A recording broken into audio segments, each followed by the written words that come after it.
Here's a wise words from Waldo for you on Thursday, July the 16th. Yesterday I shared a devotion about truth, that any deviation from it makes it untruth. Last week in praise team practice, Red, our music minister, stopped us. He asked about one of the guitars being out of tune. Well, he's got a lot better ear than me. He has one of them newfangled electronic gadgets. You put it on your guitar and it shows you on a little screen how tight or loose to make the string so that it's in tune. I probably need one of those for my voice. But then, if I had to look at the screen when I was singing, I'd probably cringe. It's easy to get out of tune. It's easy to get out of tune spiritually. It's told that a sheep rancher in the mountains of Idaho one day found that his violin was out of tune. In the evening, he'd listen to the radio in his little shack.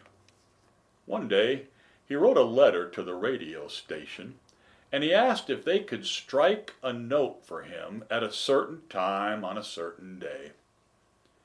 He listened several weeks later to the night, and sure enough, they sounded the note for him, and he was able to tune his instrument.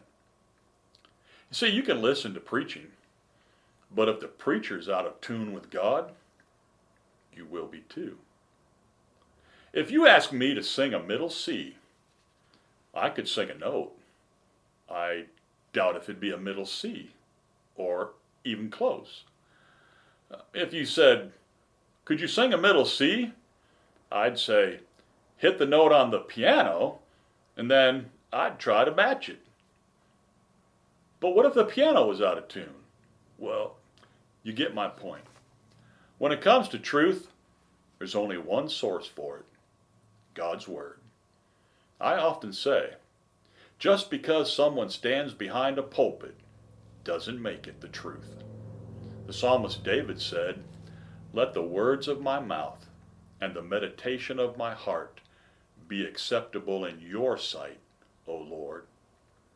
Will my words be truth? Will it be in tune with God's Word? Do I need a tuner? A spiritual tuner? Now stop and think about that.